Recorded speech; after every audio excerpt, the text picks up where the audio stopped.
Hoy nos encontramos con Alberto Bellé y Fernando Maldonado. Ellos son analistas principales de IDG Research y lo hacemos para hablar de ciberseguridad, concretamente en los entornos de trabajo híbrido que desde la pandemia se han masificado. Durante los meses de confinamiento el teletrabajo fue una norma y progresivamente con la desescalada el lugar de trabajo fue más un dispositivo, una tarea que un lugar concreto. Así, multitudes de empresas se están teniendo que adaptar rápidamente a los nuevos escenarios. Parece que lo están haciendo porque los datos de inversión así lo indican. La inversión en ciberseguridad crece a un ritmo de un 10% o de más de un 10% interanual, pero vamos a testar con ellos si realmente las estrategias que están teniendo son efectivas.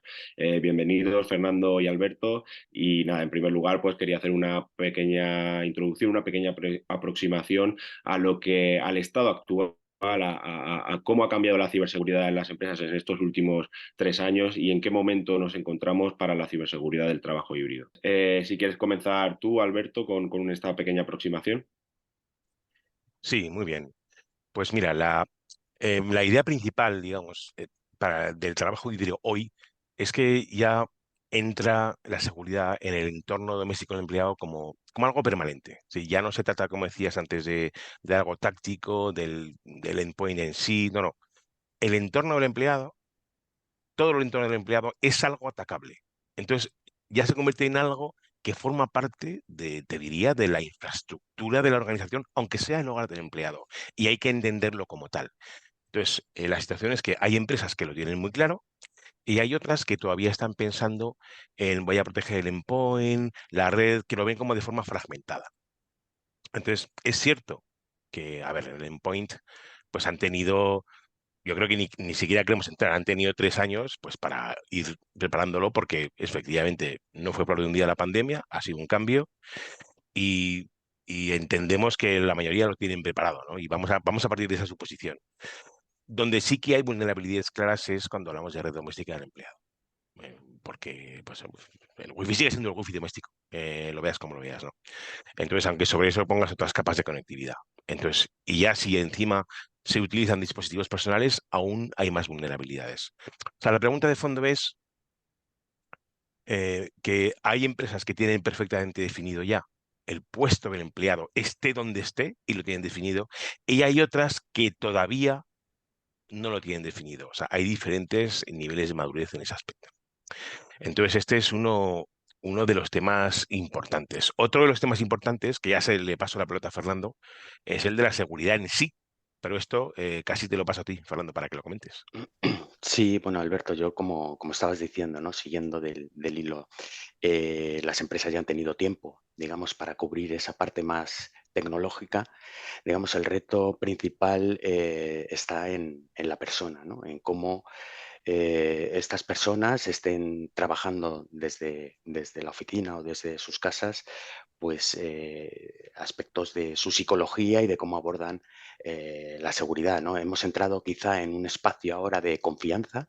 Han pasado 3 años, estamos habituados ya a trabajar en nuestra casa y eso nos lleva a, bueno, pues a que podamos descuidar cosas básicas y, bueno, de hecho, pues seguimos teniendo los mismos ataques que teníamos antes de pues, los temas de phishing, cosas por el estilo, que siguen, bueno, pues teniendo cierta efectividad, ¿no? O sea que hay un tema, como siempre, que hablamos de seguridad, es hablar un poco de la parte de concienciación. Aquí añadir también un elemento, ¿no? Siempre lo primero que pensamos es en la parte de prevención, también hay que incorporar la parte de respuesta, ¿no? O sea, cómo las personas van a responder, ¿no? Desde estando en sus hogares en el caso de que haya algún tipo de incidencia, ¿no? Y esto apunta a la necesidad bueno, pues ir teniendo una serie de políticas de seguridad que estén bien definidas y que abarquen aspectos como esto que hace años llamábamos el shadow IT, ¿no? El uso de determinadas, bueno, pues de software como servicio, ¿no? Software en la nube que estamos utilizando que de alguna forma puede escapar del control pues de estos departamentos de seguridad y poner en riesgo a las organizaciones. Por tanto, Mario, el énfasis, como siempre, está en las personas más que en la propia tecnología, que quizá al principio, cuando todo fue muy repentino, estábamos en esa situación. 3 años después, yo creo que ya bueno, pues ha basculado hacia otro lado. Independientemente de la ciberseguridad, parece que la tendencia de lo que es el teletrabajo y el trabajo híbrido está volviendo a cambiar, o por lo menos está repuntando a merced de las grandes empresas una escalada, una vuelta a las oficinas de manera continua. ¿Esto también está afectando a la ciberseguridad, o independientemente de esto, la persona, el usuario, como estáis comentando, bueno, pues se sigue conectando desde su dispositivo personal, a pesar de que tenga que volver a ir todos los días a la oficina? ¿Cómo está cambiando lo que es el teletrabajo o el trabajo híbrido auspiciado por estas grandes empresas que están volviendo de manera totalmente física a las oficinas? Pues Mario, déjame que recoja esa pregunta. Yo te diría que estamos en un entorno siempre dinámico. Es decir, por ejemplo, el trabajo híbrido pues ha venido y ha venido para quedarse. Lo único que las empresas pues van regulando en función de las circunstancias, ¿no? Y desde luego allí hay un proceso de aprendizaje continuo, ¿no? Pues para ir haciendo que ese entorno sea lo más productivo posible, dependiendo de determinados perfiles o el negocio, el tipo de negocio al que se dediquen.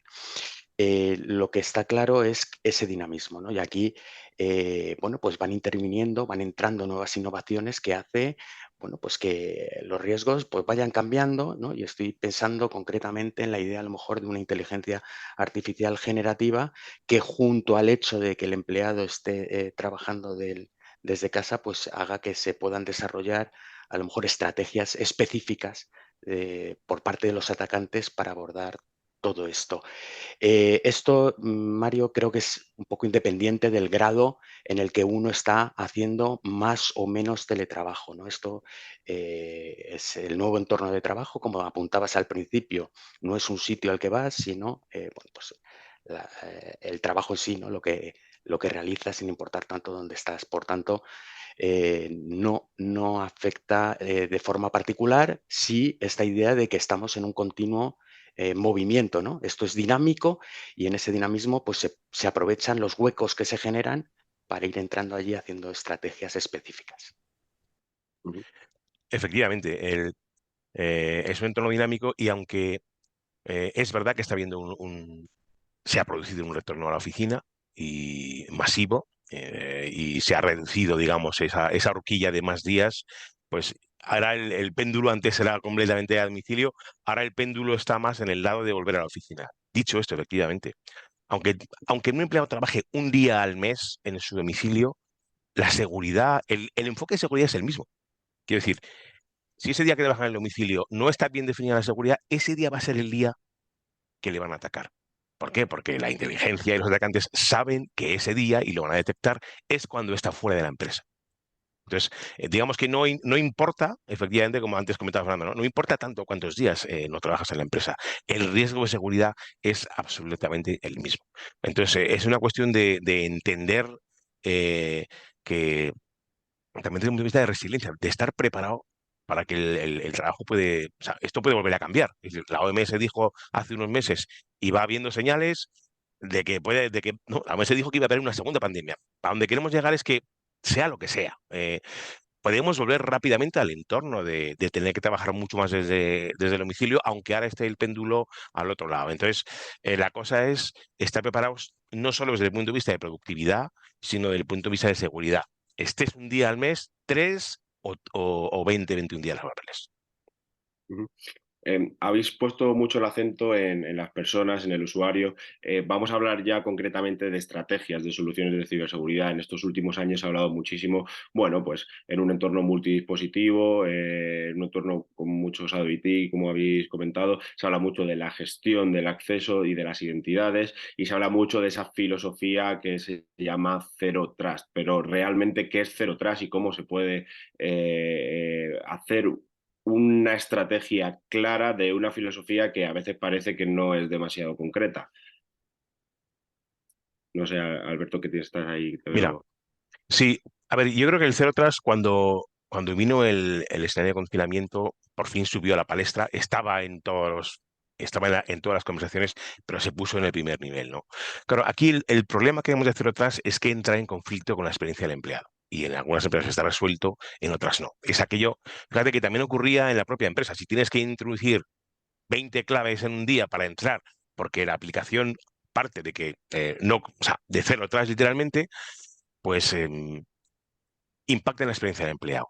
Si el empleado está fuera de la empresa, si está en su domicilio, esto se puede traducir, a ver, en la empresa no va a ocurrir en la oficina, pero si está en su oficina puede ocurrir que el empleado diga, mira, no voy a usar esta aplicación porque me cuesta mucho tiempo entrar y al final me voy por lo que conozco, que es más fácil, no se va a enterar nadie, total lo hago en mi casa. Es decir, donde está la pregunta en Zero Trust, en relación con el trabajo híbrido, es en resolver la experiencia de empleado y asegurar que no impacta en la motivación del empleado para usar las aplicaciones que tiene que utilizar corporativas. Esa es la clave, ¿no? Y hay soluciones que se encargan de monitorizar lo que utiliza el empleado y su bienestar y nos parece importante seguirlo, ¿no? Otro aspecto, además de Zero Trust, que nos parece importante en la seguridad, en el trabajo híbrido, es la seguridad de cloud.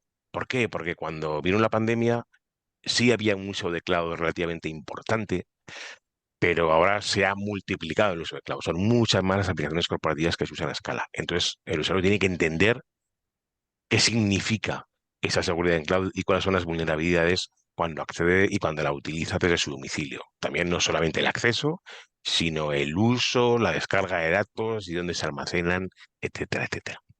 Fernando, no sé si quieres añadir algo al respecto. Sí, no, yo creo que la estrategia, las empresas pues han ido avanzando en esta del Zero Trust, ¿no? Independientemente del sector de actividad, basado pues es en eso, no confiar, ¿no?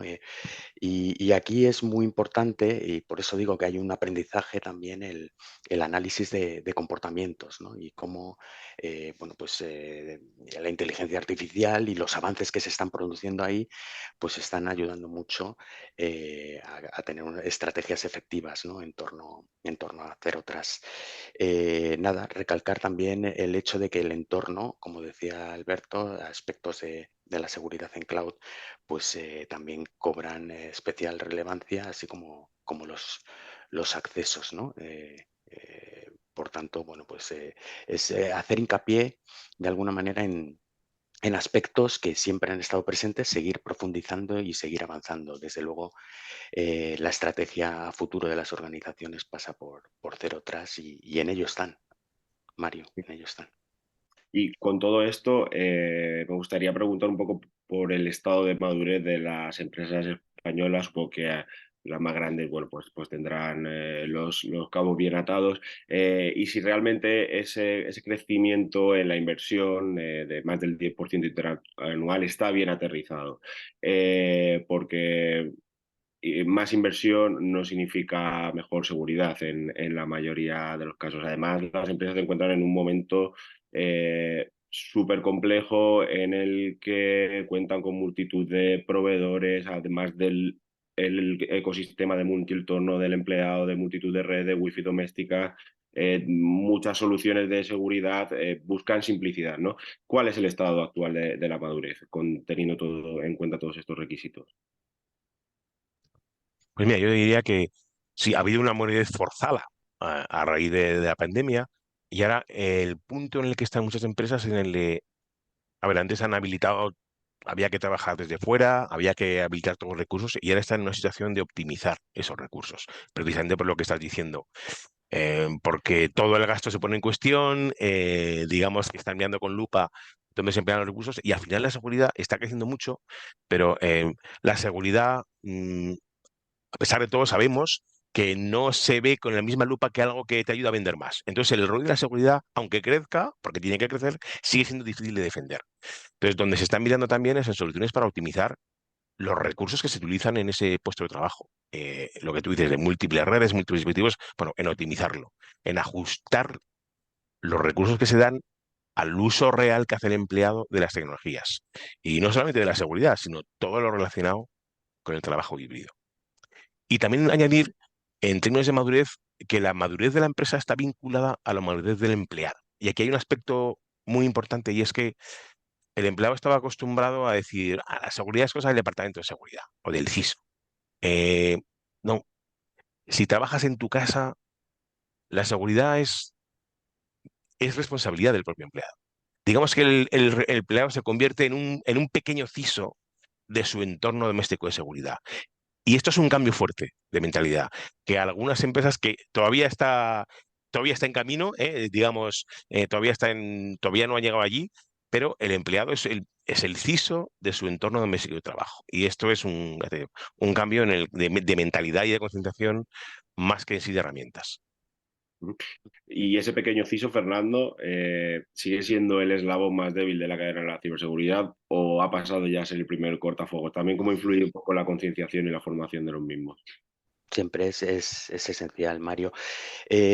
Yo, bueno, pues reforzar un poco la idea con la que cerraba también Alberto, ¿no? O sea, aquí al final hay una serie de tecnologías y la madurez en términos de esas tecnologías está también en saber invertir de forma sabia, ¿no? Dónde poner los recursos, ¿no? Como apuntabas, ¿no? Más recursos no significa mejor seguridad. Ahí está esa parte de madurez, pero sin duda el elemento central apuntábamos a las personas, ¿no? Y déjame volver de nuevo a la idea de que las personas intervienen en esa parte tanto de prevención como de respuesta, ¿eh? O sea que quizá la parte de prevención hay cierta concienciación, estamos viendo.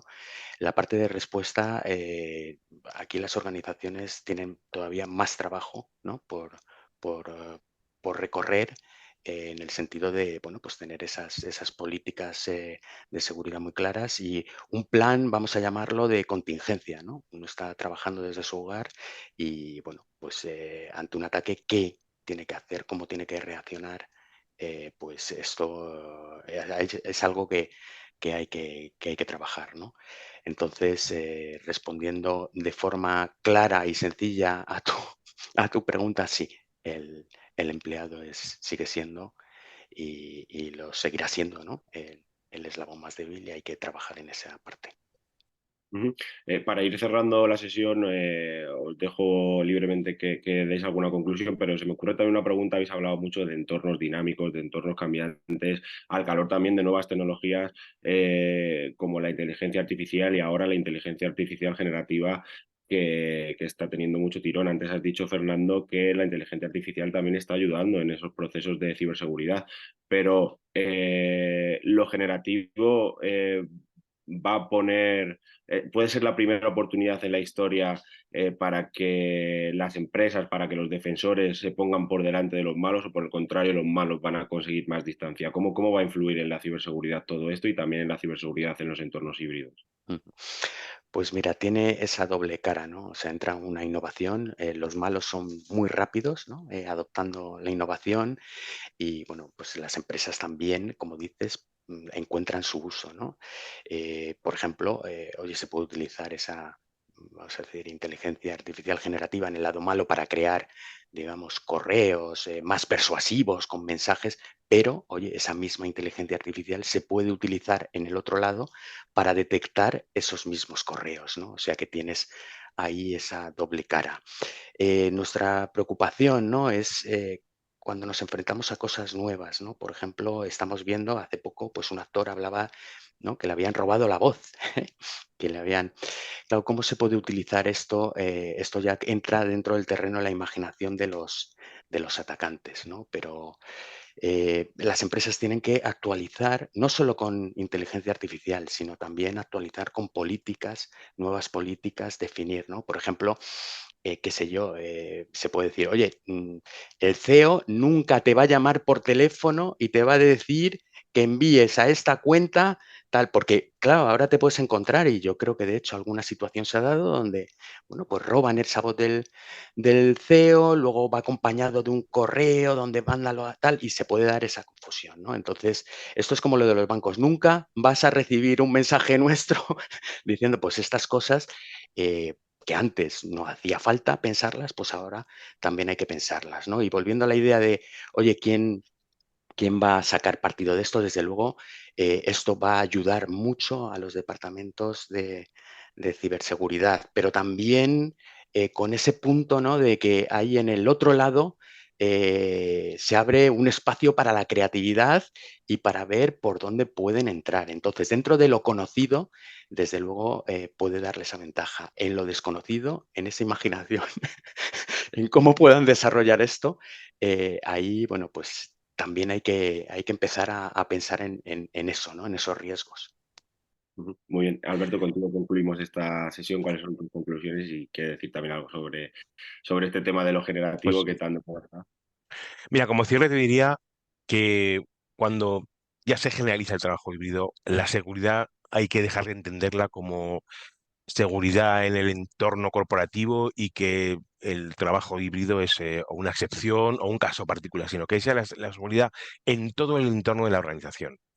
Por ejemplo, ¿qué pasa si el departamento de seguridad tiene que trabajar en remoto? ¿Cómo desempeña su capacidad? ¿La desempeña igual, la misma atención, la misma visibilidad que si está presente en la empresa?